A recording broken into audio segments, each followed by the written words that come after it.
এজন্য আমরা যেন শুকরিয়া করি, আমরা যেন অভিযোগ না করি। দেখেন, আমরা যদি জিজ্ঞেস করি ভাই আপনি কি চান, কি লাগবে আপনার, কার কি লাগবে, একজন বলবে আমি এটা চাই, আমার এটা নাই, আমি ওইটা চাই, ওইটা চাই, কত কিছু লাগবে আমাদের। কিন্তু ঠিক এই মুহূর্তে যেই লোকটা হসপিটালের বেডে শুয়ে আছে, ক্যান্সারে আক্রান্ত, ক্যান্সার যার নেই কোনো অ্যান্সার, ওরে যদি জিজ্ঞেস করেন ও বলবে আমার কিচ্ছু লাগবে না, আমি শুধু বাঁচতে চাই। ও কি চায়? আর আমরা অনেক কিছু চাই। এজন্য আমরা শুকরিয়া করব বেশি বেশি। শুকরিয়া করলে বাড়িয়ে দেয় কে? বিশ্বনবী দোয়া করতেন, আল্লাহুম্মা জাআলনি সাবুরা ওয়া জাআলনি শাকুরা ওয়া জাআলনি ফি আইনি সাগীরা ওয়া ফি আ'য়ুনিন নাসি কাবীরা। আল্লাহ আপনি আমারে ধৈর্যশীল বানান, আপনি আমারে শুকরগুজার বান্দা বানান। আল্লাহ আমার চোখে আপনি আমারে ছোট বানান, গোটা বিশ্বের মানুষের চোখে আপনি আমারে বড় বানান। সবাই পড়ি আমিন। এজন্য সবসময় প্রশংসা করব কার? কম কম না বেশি বেশি? সবসময় শুকরিয়া করতে রাজি আছি তো? আল্লাহ সব সময় যেন আমরা তোমার শুকরিয়া করতে পারি, তুমি তৌফিক দাও। আরো জোরে পড়ব সবাই আমিন। আল্লাহর প্রশংসা করে করে কোনোদিন শেষ করা যাবে? এজন্য কখনোই যেন অভিযোগ না করি আল্লাহর কাছে, কমপ্লেইন যেন না করি। Instead of complaining we should praise more and more. বেশি বেশি প্রশংসা করতে হবে, অভিযোগ করা যাবে না। অনেকের অনেক দুঃখ, অভিযোগ, জাল্লা আমার এটা দিল না, ওইটা দিল না, আমার পাশে সে বড় হয়ে গেল, ও চাকরি পেয়ে গেল, ও ব্যবসায় উন্নতি করলো, ও ভিসা পাইলো, আমি পাইলাম না। আফসোস, ও আফসোস করতে করতে মরবে, ঠিক কি না? আর প্রশংসা যে করবে তাকে নেয়ামতের বাড়ি ধারা আরো বাড়িয়ে দিবে কে? এজন্য আফসোস করব না, প্রশংসা করব, অভিযোগ করব না, শুকরিয়া করব। আল্লাহ অনেক দিয়েছে, ঠিক কি না? আপনারা শেখ সাদি রাহিমাহুল্লাহর নাম শুনে থাকবেন। বালাগাল উলা বিকামালিহি কাশাফাদ দুজা বিজামালিহি, এই কবিতা লিখে উনি বিখ্যাত হয়েছিলেন। উনি পার্সিয়ান পয়েট, ইরানি একজন কবি। তো ওনার একবার আর্থিক সমস্যা যাচ্ছিল, দৈন্যতা যাচ্ছিল, টাকা পয়সা ছিল না, ফলে ওনার পায়ে দেওয়ার মতো জুতা ছিল না। তো খুব আফসোস করতেছে, হায়রে আমি এত বড় কবি, আমার পায়ে দেওয়ার মতো জুতা নাই। আফসোস করে ঘর থেকে বের হলেন, দেখলেন এক ভিক্ষুক ভিক্ষা করছে, ওর পাই নাই। কি নাই? আর কবি সাহেবের কি নাই? ওনার জুতা নাই, এজন্য দুঃখ। বের হয়ে দেখে সাইল ভিক্ষুক, ওর পা নাই। এবার উনি সেজদায় পরে আল্লাহর ডেকে বলে, আল্লাহ শুকর আলহামদুলিল্লাহ, অনেক ভালো আছি। শুকর আলহামদুলিল্লাহ, বেশ ভালো আছি, অনেক সুখে আছি। এজন্য সুখ হচ্ছে আলহামদুলিল্লাহর ভিতরে। সুখ আছে কিসের ভিতরে? যে কোনো পরিস্থিতিতে আমরা থাকি না কেন, বিপদে আপদে, সকালে বিকালে, শীতকালে গ্রীষ্মকালে, আমরা কি পড়ব? আলহামদুলিল্লাহ পড়ব। এর কারণ চাহিদার কোনো শেষ নাই। যার আছে যত বেশি, সে চায় তত বেশি। দেখবেন যার সাইকেল আছে ও হুন্ডা চায়, চায় না? আরো নিচ থেকে যদি বলি, যার পা নাই ও চায় আল্লাহ আমার যদি দুইটা পা থাকতো। কথা বলেন। পা নাই এরকম লোক আছে না এলাকায়? সে হেঁটে যাওয়া লোকদের দিকে তাকিয়ে থাকে আর তার স্বপ্ন থাকে ওইটাই, আমার যদি পা থাকতো। হেঁটে হেঁটে হেঁটে যারা বাজারে যায়, স্কুলে যায়, কলেজে যায়, ওদের আফসোস যারা সাইকেল চালায় ওদেরকে দেখে, তাই না? সাইকেল থাকলে খুব ভালো হইতো, সাইকেল চড়ে চড়ে বাজারে যেতে পারতাম। সাইকেলওয়ালারও আফসোস আছে, সে আফসোস করে হুন্ডাওয়ালাদের দেখে, মনে মনে ভাবে যদি ভো ভো থাকতো, হ্যাঁ একেবারে যেতে পারতাম। হুন্ডাওয়ালাদের আফসোস হচ্ছে প্রাইভেট কারওয়ালাদের দেখে, ইস আমার যদি একটা কার থাকতো। যার কার আছে ও আফসোস করে, ইস আমার যদি একটা প্লেন থাকতো।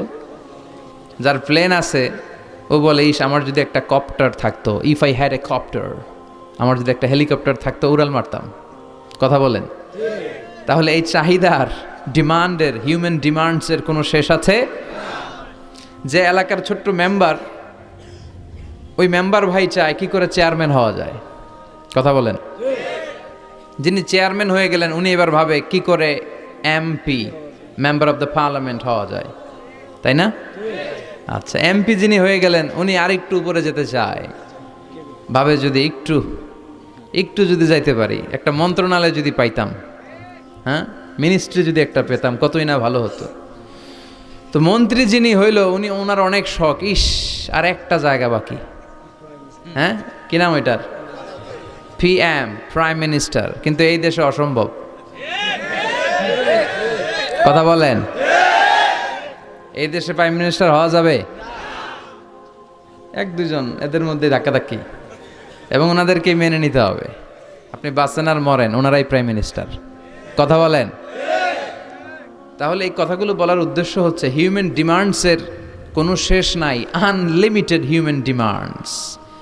এজন্য বিশ্বনবী বললেন, লাউ আন্না লিকুল্লি ইবনি আদামা ওয়াদিয়ান মিন যাহাব আহাব্বা আইয়াকুনা লাহু ওয়াদিয়ান ওয়া লা ইয়ামলা আফাহু ইল্লা তুরাব।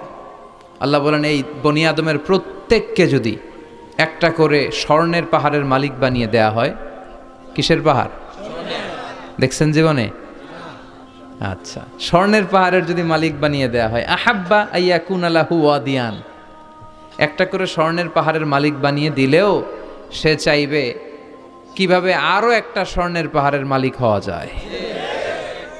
আচ্ছা, একটু বুঝে শুনে উত্তর করবেন। একটা স্বর্ণের পাহাড়ের মালিক যদি আমি হই, শুধু আমি কেন, আমার 14 পুরুষ এটারে বিক্রি করে খেলেও কি শেষ করতে পারবো? তো আমার আরেকটা লাগবে কেন? আরেকটা দিয়ে আমি কি করব? স্বভাব। বিশ্বনবী বললেন, সবশেষে হাদিসের শেষাংশে বললেন, ওয়ালাইয়ামলা আফাহু ইল্লা তুরাব, কবরের মাটি ছাড়া কোনো কিছুই মানুষের এই জিহ্বাটারে থামাতে পারবে না। চিৎকার করে বলেন ঠিক কিনা? এজন্য যার আছে বেশি ও চায় বেশি, এই ডিমান্ডটারে একটু কমাতে হবে, আল্লাহর কাছে শুকরিয়া করতে হবে। অর্থের প্রয়োজন আছে, কিন্তু এটার হৃদয়ে স্থান দেয়া যাবে না।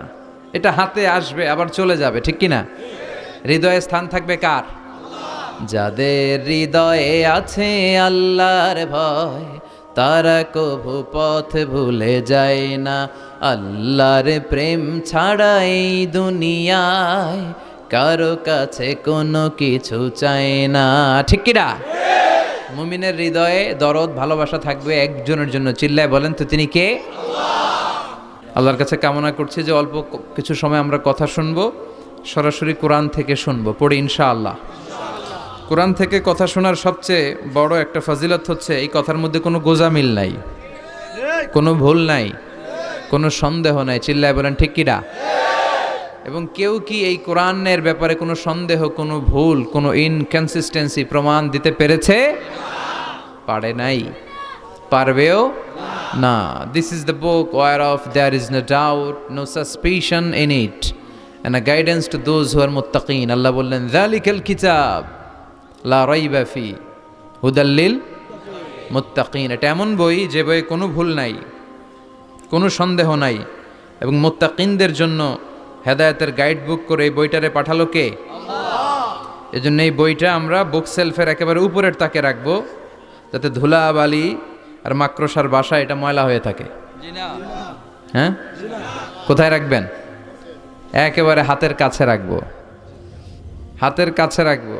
পৃথিবীর সবচাইতে নন্দিত এই কিতাবটা আজকে সবচাইতে বেশি নিগৃহীত, উপেক্ষিত।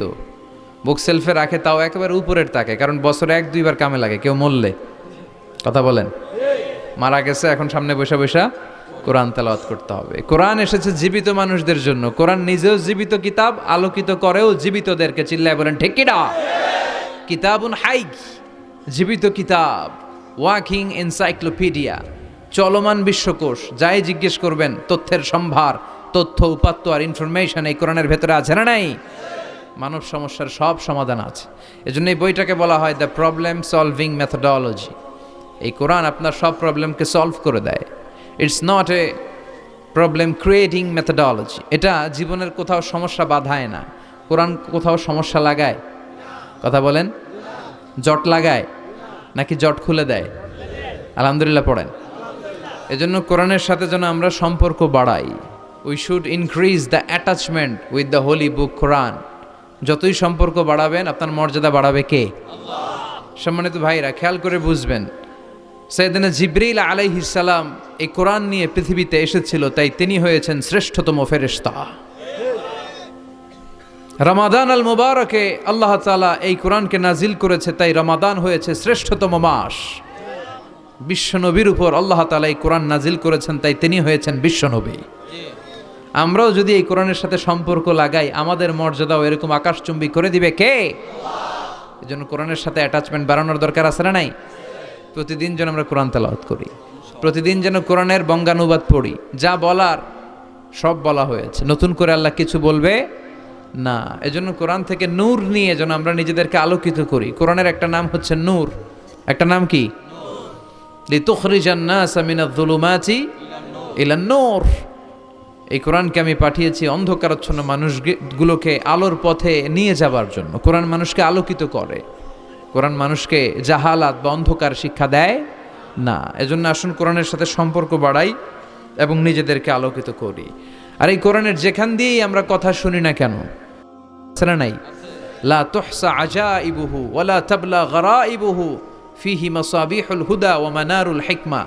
কোরআনের আশ্চর্যান্বিতার কোনো শেষ নাই, কোনো শেষ নাই। যতই পড়বেন ততই আশ্চর্য হবেন। সুবহানাল্লাহ পড়বেন না? ওয়ালা তাবলা গরাইবুহু, এটা কখনো পুরাতন হবে না, জীর্ণ শীর্ণ হবে না। সূরা ফাতিহা যারা আমরা পড়েছি লক্ষ লক্ষ বার, যাদের বয়স 50 কিংবা 60, কত লক্ষবার সূরা ফাতিহা পড়েছি, কোনো হিসাব আছে? তারপরেও কোনোদিন কি মনে হয়েছে যে সূরা ফাতিহাটা পুরান পুরান লাগে? 60 বছর ধরে সূরা ফাতিহা দিয়ে শুরু করছি নামাজ, কালকে থেকে কুল হুয়াল্লাহ দিয়ে শুরু করবো, এরকম কেউ বলে? কোরআন পুরান লাগে? চির নতুন, এভারগ্রিন, সবুজ, চির সবুজ, চির নতুন, এটা কখনো পুরাতন হয় না। ফিহি মাসাবিহুল হুদা, কোরআনে আছে হেদায়েতের মশাল, ও মানারুল হিকমা, আর কোরআন হচ্ছে বিজ্ঞানের সুউচ্চ মিনার। কোরআনের ভিতরে বিজ্ঞানের তথ্য উপাত্ত আছে না নাই? আপনি কোরআনে বর্ণিত cosmic symbols, natural phenomena, scientific ইন্ডিকেশনসগুলো যদি পড়েন আপনি অবাক হবেন, কপাল ঘষে ঘষে আল্লাহর সিজদা দিবেন, ঠিক কি না? এজন্য আসুন কোরআনের সাথে সম্পর্ক বাড়াই, প্রতিদিন কোরআন পড়ব, ধীরস্থিরভাবে পড়ব। ওয়ারাত্তিলিল কোরআনা তারতিলা। আনাস রাদিয়াল্লাহু তাআলা আনহুকে জিজ্ঞেস করা হলো, আনাস, আল্লাহ রাসূলের কাইফা কানা কিরাআতু রাসূলিল্লাহ, আল্লাহ রাসূলের কিরাত কেমন ছিল? তিনি বললেন কানাত মাদ্দান, আল্লাহ রাসূল সাল্লাল্লাহু আলাইহি ওয়াসাল্লাম টেনে টেনে তেলাওয়াত করতেন, টেনে টেনে তেলাওয়াত করতেন। এই যে একটু আগে তেলাওয়াত হচ্ছিল সূরাতুল মুলকের, কত সুন্দর টেনে টেনে সে পড়েছে। এইভাবে বিষ্ণু সাল্লাল্লাহু আলাইহি ওয়াসাল্লাম টেনে টেনে পড়তেন। উম্মে সালামা রাদিয়াল্লাহু তাআলা আনহাকে জিজ্ঞেস করা হলো, কাইফা কানাত কিরাআতু রাসূলিল্লাহ ইয়া উম্মুনা, ইয়া উম্মানা, আমাদের মাতা, আমাদের প্রিয় নবীর তেলাওয়াত কেমন ছিল?